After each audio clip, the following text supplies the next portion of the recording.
coming up on 10 News Tonight. Los Angeles police continue their search for a suspect in the shooting that occurred at a North Hollywood synagogue. Also, Tehran puts brakes on plans to export its uranium abroad. Stay tuned to find out why. And community members expressed their outrage after a gang rape at a California school.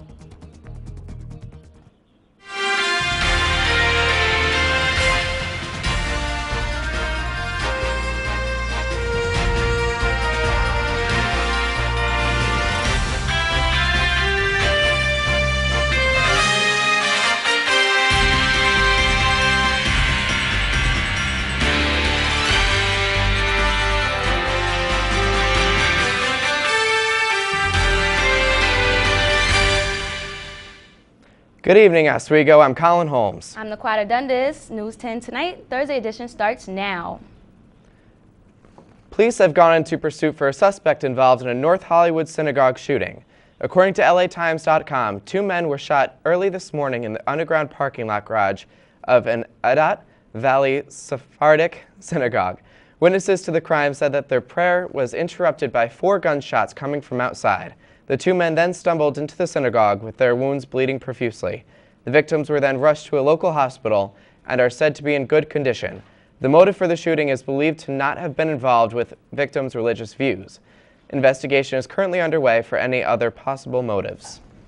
Plans to ship 70% of low-energy enriched uranium abroad to Russia flops. Tehran is unwilling to accept U.S. and allied countries' deals for further enrichment and conversion into fuel for Tehran's research reactor. Tehran believes it would delay ability to make nuclear weapons. According to MSNBC.com, experts say Iran would need at least a year to produce enough uranium to make up for the exported material, giving the international community window in its efforts to persuade the Islamic Republic to freeze its enrichment program. Community members come together to prevent violence after a graphic rape occurred on school grounds. According to ABCnews.com, Richmond High School, San Francisco, California, held a meeting last night concerning the gang rape of a local 15-year-old girl. The incident occurred on campus in a secluded and unmonitored area following a school dance Saturday evening and involved approximately 10 males, as well as at least 20 inactive spectators. Those who attended the meeting did so to show their great concern in the school's lack of effective security, stating that although numerous officers were in the vicinity, no action was taken. The victim was released from the hospital Wednesday. 5 people who were involved in the incident have been taken into custody, most of them minors. Others involved in the incident have yet to be confirmed. Richard Wyckoff stood behind President Obama as Obama signed the Veterans Health Care Budget Reform and Transparency Act into law. Wyckoff served in the Army and in the infantry platoon in Iraq for 6 years. He knows the challenges that active duty soldiers overseas go through, as well as later when they return home. So he has traded in his military uniform for a business suit to be an advocate for veterans, going to Capitol Hill to plead his case and to get rights for military veterans. According to CNN.com, his experience has inspired veterans to challenge the way the country supports veterans. The new bill will provide timely, predictable funding for veterans' health care by requiring Congress to approve a health care budget for the Department of Veterans Affairs at least 1 year in advance. The Obama administration's new financial plan is facing some harsh criticism today. As reported by CNBC.com, Obama's latest proposal for financial relief went under scrutiny by all sides of Congress, and its aim to create an equilibrium between bailouts and bankruptcy. The negativity was caused by its believably unrealistic funding requests and scope.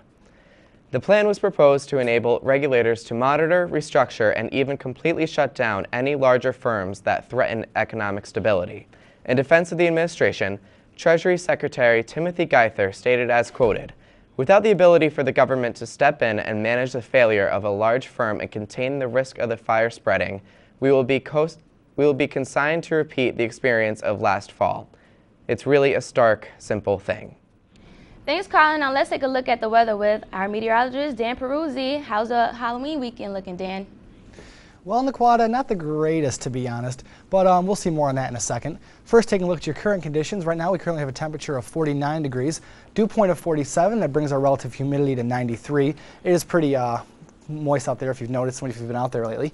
Wind coming out of the east at a very light 3 miles per hour, and the barometric pressure holding steady at just over 30 inches of mercury. Taking a look now at your weather tab radar, you will see over New York State the rain that affected our region yesterday and hasn't affected our region today, which is a good thing. It is very clear right now, and it will continue that way throughout the night.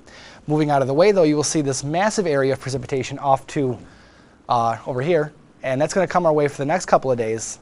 More on that later on in my full weather. One more look again at your New York State radar. You will see no rain in the area at all. It's been a clear night. Precipitation-wise, has been cloudy and will stay that way throughout the night. As far as that, more on that up later on in weather. Now back to you guys at the desk. The anticipated townhouse complex, The Village, is set to open next fall 2010. It will be located behind Oneida Hall, south of the lagoon. As finishing touches are wrapping up, stay tuned for more details after the break. And coming up next, we'll have a look at healthcare reform with Barry Weigel. Stay tuned. We'll be right back.